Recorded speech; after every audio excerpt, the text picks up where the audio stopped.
कैमरे में कैद हुई वारदात।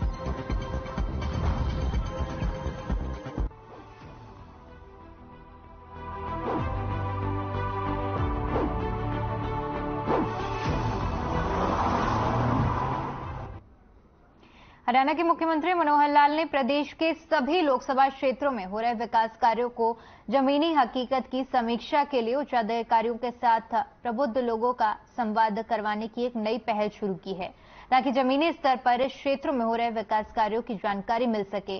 इसी कड़ी में शुक्रवार को प्रधानमंत्री ने अपने सरकारी आवास संत कबीर कुटीर में सोनीपत लोकसभा के प्रबुद्ध लोगों के साथ 4 घंटे से अधिक समय तक संवाद कर हल्के की संबंधित कार्यों और नई प्रस्तावित योजनाओं की जानकारी ली।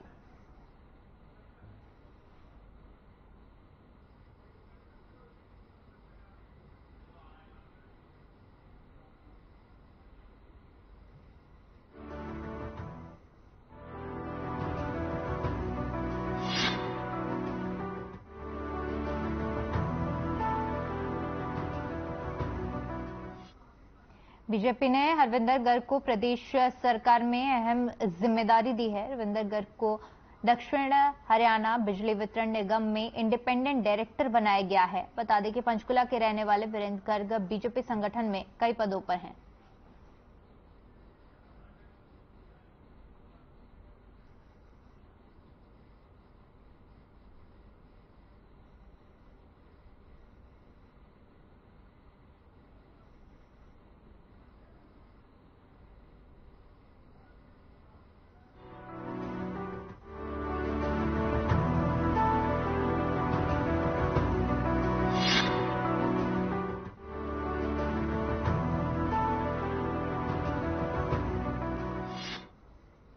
हरियाणा के यमुनानगर एवं खदेड़ के थर्मल प्लांट के अनुबंधित कर्मचारी पिछले 4 दिनों से हड़ताल पर हैं, जिसके चलते यमुनानगर थर्मल की 300 मेगावाट की एक यूनिट बंद हो चुकी है, जबकि दूसरे यूनिट में भी उत्पादन बहुत कम हो रहा है। वहीं काम चलाने के लिए थर्मल मैनेजमेंट पर कर्मचारियों को बंधक बनाए जाने के आरोप लगाए जा रहे हैं। कर्मचारियों का आरोप है कि अंदर 30 से 40 घंटे तक लगातार कर्मचारियों से काम लिया जाता है, उन्हें बाहर नहीं आने दिया जाता है और न ही उन्हें ढंग से खाना पीना दिया जाता है। कर्मचारियों ने प्रदर्शन करते हुए आरोप लगाया है कि थर्मल मैनेजमेंट के अधिकारी अपने फायदे के लिए नॉन टेक्निकल कर्मचारियों की जान जोखिम में डाल रहे हैं। इससे कोई बड़ा हादसा भी हो सकता है।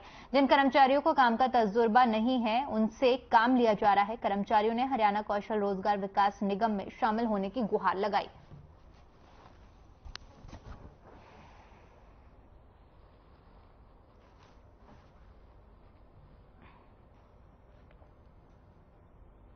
और सर और मेरे को 40 घंटे अंदर कैद रखा जी, और खाने के लिए कोई टाइम नहीं है। मतलब सुबह का खाना 12 बजे मिल रहा है, और वो भी ऐसा खाना जो पशु भी ना खाए। कोई मेडिसिन नहीं दी जा रही है, कोई सुविधा नहीं दी जा रही। हमारे साथ हमारे ऑपरेशन हमारे इंचार्ज अमित जी, वो भी बहुत टाइम से निकलने की कोशिश कर रहे थे। उनको भी 30-32 घंटे बाद जबरदस्ती निकले हैं। वो भी सबको ऐसे ही ना खाने को दिया जा रहा ना पीने को।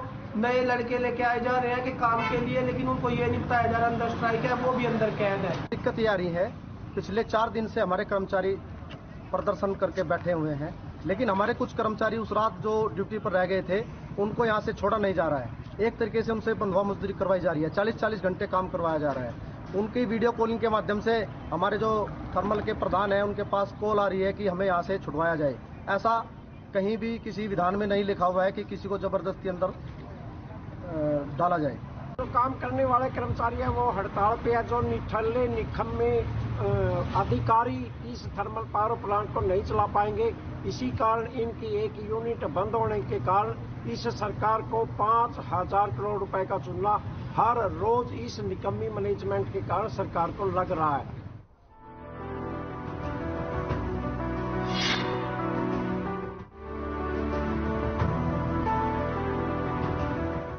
कुरुक्षेत्र विश्वविद्यालय स्थित धरोहर हरियाणा संग्रहालय के स्थापना दिवस के अवसर पर शुक्रवार को हवन यज्ञ किया गया।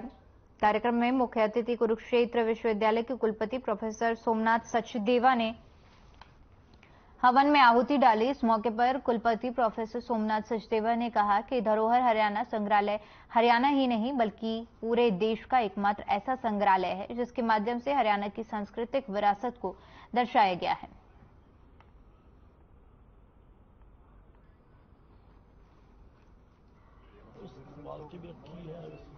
हमारे सारे फ्रेंड्स धरोहर घूमने आए हैं कुरुक्षेत्र यूनिवर्सिटी में। आज धरोहर स्थापना दिवस है, तो इस उपलक्ष्य में आज स्टूडेंट से कोई टिकट नहीं ली जा रही है।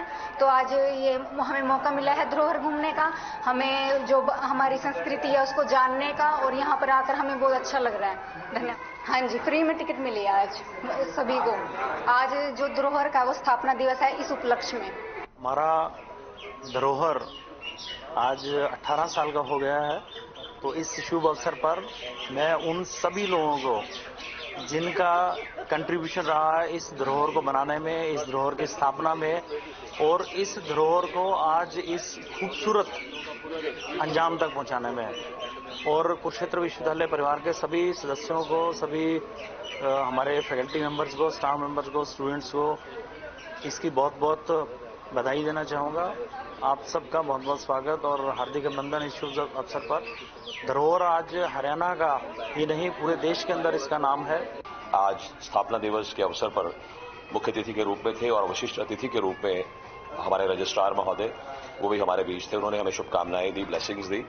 और मैं आज हरियाणा या जो भी हमारे दर्शक इस चैनल के माध्यम से मुझे सुन पा रहे हैं, मैं उनसे अनुरोध करूंगा कि आप जब भी कभी कुरुक्षेत्र आएं तो कुरुक्षेत्र विश्वविद्यालय प्रांगण में स्थित धरोहर म्यूजियम में आप आएं।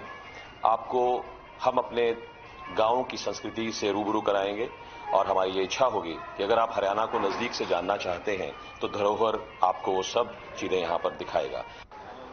और मेरे पिताजी ने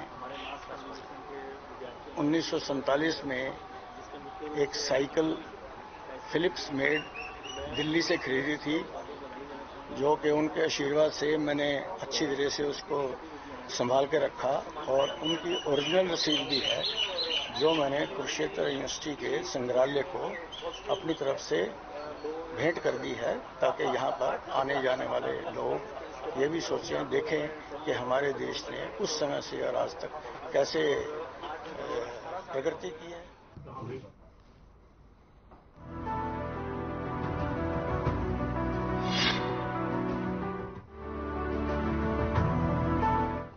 कुरुक्षेत्र के लोकनायक जयप्रकाश अस्पताल के डॉक्टर और पैरामेडिकल स्टाफ को बीजेपी पूर्व सांसद प्रोफेसर कैलाश सैनी ने सम्मानित किया। उन्होंने कहा कि डॉक्टर और पैरामेडिकल स्टाफ के कार्य को भुलाया नहीं जा सकता, क्योंकि कोरोना कालखंड में कोरोना योद्धा के तौर पर डॉक्टरों ने और पैरामेडिकल स्टाफ ने जिस जोश और जज्बे के साथ काम किया है, उसको देखते ही उन्होंने कहा कि वे खुद कई दिनों से कुरुक्षेत्र विधानसभा क्षेत्र में कोरोना वॉरियर्स को सम्मानित करने का बीड़ा उठाया हुआ है।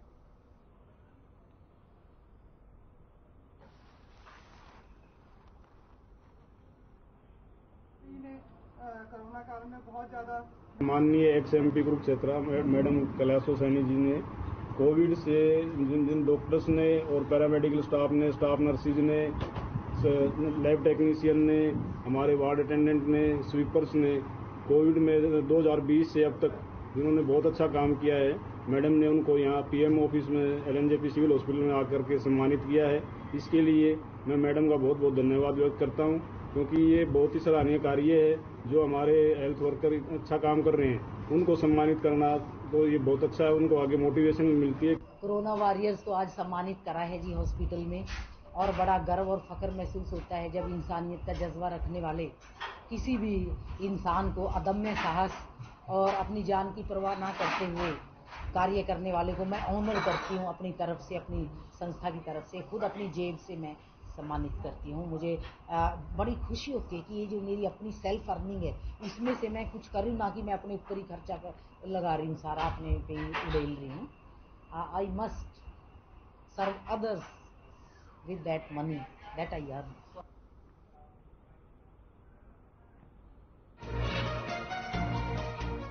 कुश्ती संघ के अध्यक्ष बृजभूषण शरण सिंह के खिलाफ देश के नामी पहलवानों का दिल्ली के जंतर मंतर में प्रदर्शन जारी है। पहलवानों के धरना प्रदर्शन का आज 7वां दिन है।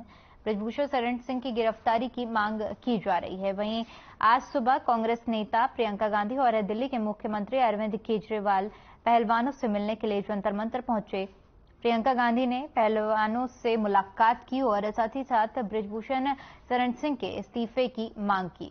वहीं इससे पहले कल सुप्रीम कोर्ट में मामले को लेकर सुनवाई के बाद दिल्ली पुलिस ने महिला पहलवानों की शिकायत पर बृजभूषण शरण सिंह के खिलाफ एफआईआर दर्ज कर लिया है। महिला पहलवानों से मिली शिकायत के आधार पर कनॉट प्लेस थाने में 2 एफआईआर दर्ज की गई हैं, जिसमें गंभीर आरोप लगाए गए हैं।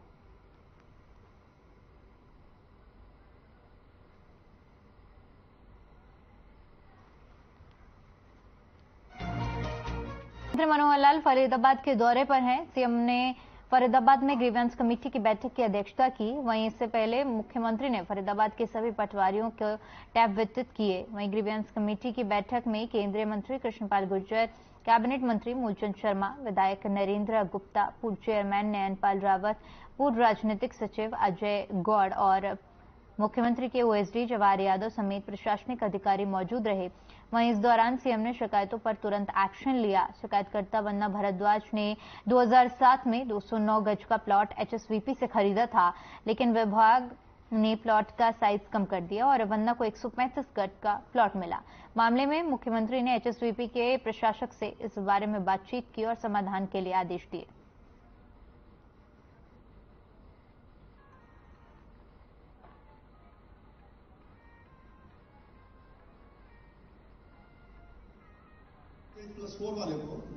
कुल 14 ग्रीवेंसेस आज की मीटिंग में थी। आज इसमें से 2 ग्रीवेंसेस तो कुछ विषय अभी डिसाइड नहीं हो पाए, तो अगली मीटिंग के लिए डेफर किया है, पोस्टपोन किया उसको। और बाकी 12 में जो निर्णय हमने दे दिए उसके अंदर एक जगह तो नवादा माजरी जो सेक्टर 49 तो वहां पर एसटीपी जो है वो पास किया है। एसटीपी लगाया जाएगा ताकि वहां की जो समस्या है उसका परमानेंट हल वो निकाला जा सके।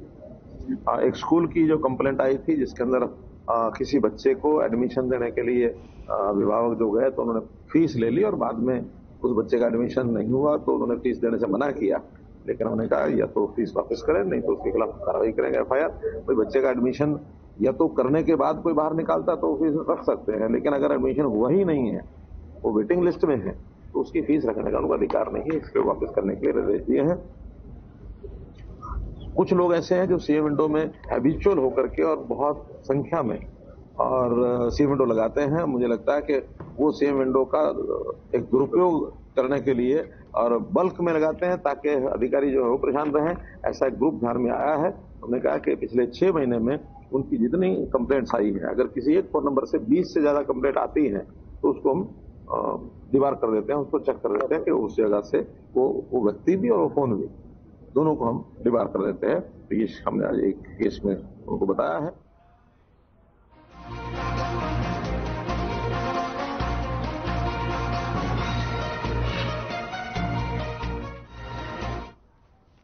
ऑस्ट्रेलिया में चल रहे अंतर्राष्ट्रीय गीता महोत्सव के दौरान international convention and exhibition centre Sydney में गीता पर सेमिनार हुए। इस दौरान मुख्यमंत्री मनोहर लाल ने वर्चुअल तौर पर सेमिनार से जुड़कर संदेश दिया। सीएम ने कहा कि गीता बिना किसी स्वार्थ के जीने का संदेश देती है। हमें गर्व है कि हम भारत के छोटे से प्रदेश हरियाणा का हिस्सा हैं।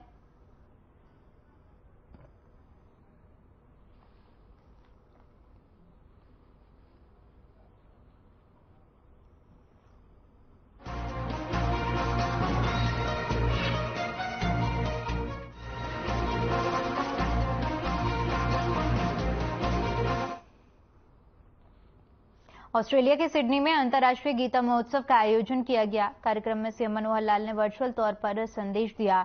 इस दौरान प्रदेश के गृह मंत्री अनिल विज ने कहा कि गीता जी का उपदेश लोगों को बताता है कि क्या ठीक है, क्या गलत है, ज्ञान क्या है, शिष्टता क्या है, दुष्टता क्या है और अच्छा क्या है, बुरा क्या है। इन सब का गीता में विस्तार से जानकारी दी गई है। उन्होंने कहा कि मानव जाति को ठीक रास्ते पर चलने के लिए गीता के माध्यम से राह दिखाई है और बताया गया है ताकि उनके जीवन में उजाला हो सके।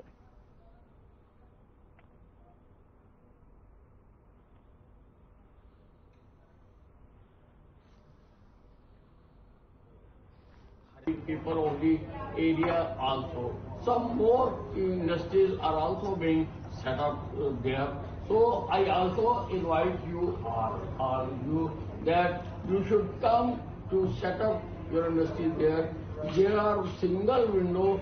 90% of the applications related to the industries are set up in a single window, under one roof.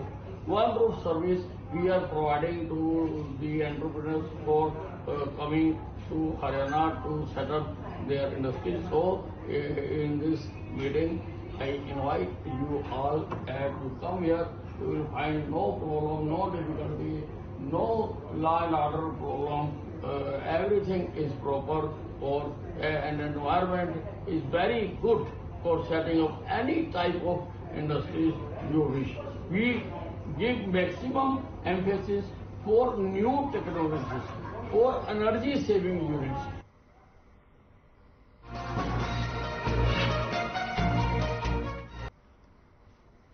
Rewari में दिन दहाड़े एक बदमाश फिल्मी स्टाइल में हेलमेट पहने एक युवक शोरूम के अंदर आकर घुस गया और ज्वेलर के शोरूम के अंदर घुसा। फिर शोरूम के मालिक की कनपट्टी पर पिस्टल लगाकर 80,000 रुपए कैश और 600 ग्राम सोना लूटकर फरार हो गया।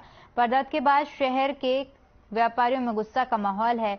आसपास की दुकानें बंद कर दी गई हैं। दिन दहाड़े हुए इस वारदात के बाद बाजार में दहशत का माहौल है। पूरी घटना सीसीटीवी कैमरे में कैद हो गई है, जिसके आधार पर पुलिस के आधा अधिकारी मामले की जांच में जुटे हुए हैं।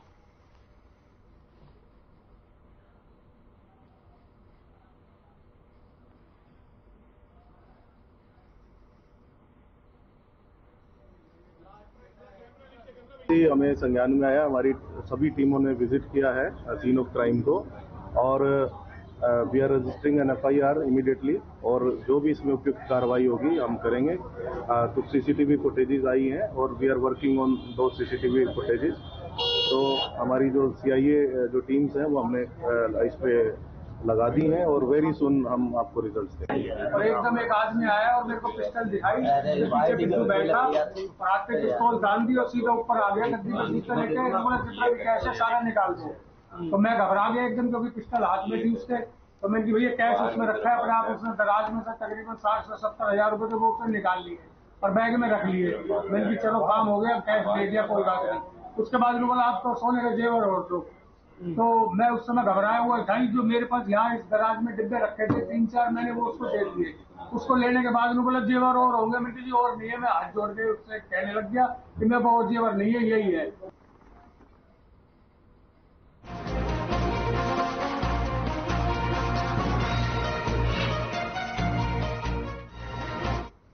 रविवार को 11 बजे प्रधानमंत्री के मन की बात का 100वां एपिसोड प्रसारण होने जा रहा है, जिसकी तैयारियों को लेकर राज्य केंद्रीय मंत्री कृष्णपाल गुर्जर ने फरीदाबाद के सेक्टर 16 स्थित अटल कमल बीजेपी कार्यालय के तमाम मौजूदा कार्यकर्ताओं के साथ बैठक की। इस बैठक में फरीदाबाद पलवल होटल के सभी मौजूदा चुनिंदा कार्यकर्ता मौजूद रहे। वहीं केंद्रीय मंत्री कृष्णपाल गुर्जर की माने तो इस बार प्रधानमंत्री के मन की बात का एक विश्व रिकॉर्ड बनने जा रहा है, जिसमें फरीदाबाद लोकसभा की एक अहम भूमिका रहेगी।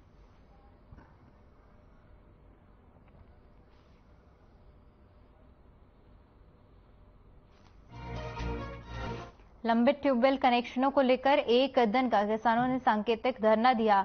किसानों के बीच बाड्डा में लंबित ट्यूबवेल कनेक्शन का मामला गर्माता जा रहा है। जानकारी के लिए बता दें कि बाड्डा क्षेत्र को 2013 में डार्क जोन घोषित कर दिया गया था। विभाग ने भी किसानों से कनेक्शन के लिए अग्रिम राशि जमा करवा ली थी और अब किसान विभाग पर लेट लतीफी का आरोप लगा रहे हैं। किसानों का कहना है कि उन्होंने एस्टीमेट के हिसाब से 4 से 5 लाख प्रति किसान जमा करवा लिया था। बाड्डा से विधायक नैना चौटाला उनके बीच पहुंची। उन्होंने किसानों का मांग पत्र लिया और कहा कि 1 महीने के अंदर पेंडिंग कनेक्शन जारी कर दिए जाएंगे।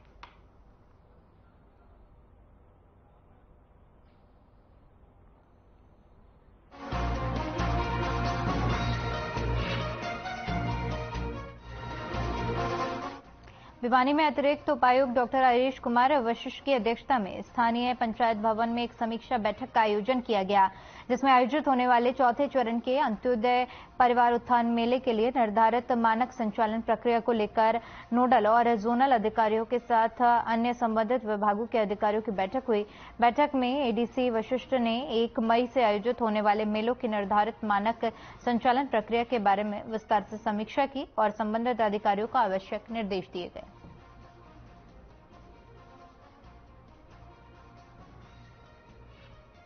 इस मीटिंग का मुख्य उद्देश्य मुख्यमंत्री अंत्योदय परिवार उत्थान योजना के जो मेले लगने हैं उनके बारे में होता है और मुख्य उद्देश्य यही है कि जितने भी बेनिफिशियरी हैं उनको बिल्कुल साफ कर दिया जाए कि ये स्कीम किसी को सब्सिडी देने के लिए नहीं है, बल्कि एक बहुत ही महत्वाकांक्षी स्कीम है गवर्नमेंट की कि हर परिवार की इनकम बढ़ाने के लिए उन परिवारों को एक परमानेंट रोजगार देना है, ताकि आने वाली सभी पीढ़ियों के लिए को वो गरीबी के जो जीवन है उससे ऊपर उठाया जा सके।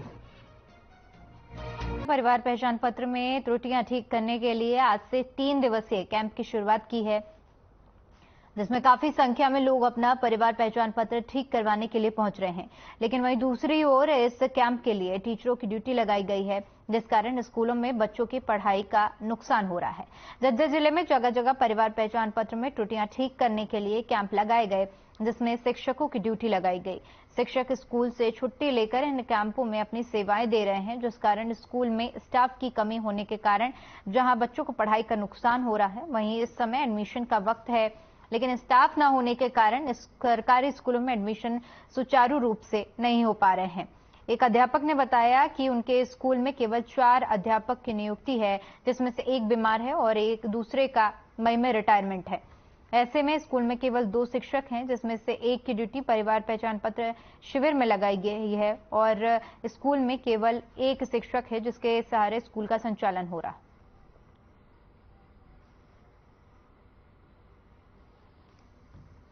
कैसे यूं नहीं लग रहा। अब जैसे ही मैं कह रही थी मेरा परिवार पहचान पत्र में जो मेरे पास आईडी आ रही है ना, तो मेरी ये चलती नहीं है और मैं 3 बार रिक्वेस्ट वहां जाकर खुद दे आई जी, लेकिन अभी भी मेरा पेंडिंग में काम है। तो फायदा क्या होगा? तो मेरी नॉलेज से तो बिल्कुल कैंप का कोई फायदा नहीं है। नहीं, मैं जब सर यहाँ आए थे मैंने उनको ये बोल दिया, सर मेरा यो चल नहीं रहा ऐप, आप किससे भी मतलब सरिया इसको चालू कर दो ताकि मेरा काम जो पेंडिंग है वो हो जाए। आपका क्या काम है उस ऐप से? मेरा ऐप से ये इनकम वेरिफिकेशन करनी है सर। अच्छा। वे पारिवारिक 31 से लेकर अब तक न्यू पेंडिंग है। अच्छा। डीसी ऑफिस में मैं जा चुकी, रविंद्रा के पास मैं जा चुकी, आज जो सर आए थे फोटो उतार लेगी उनसे मना करवा लिया, सर से मना करवा लिया, सब न्यू करे हैं।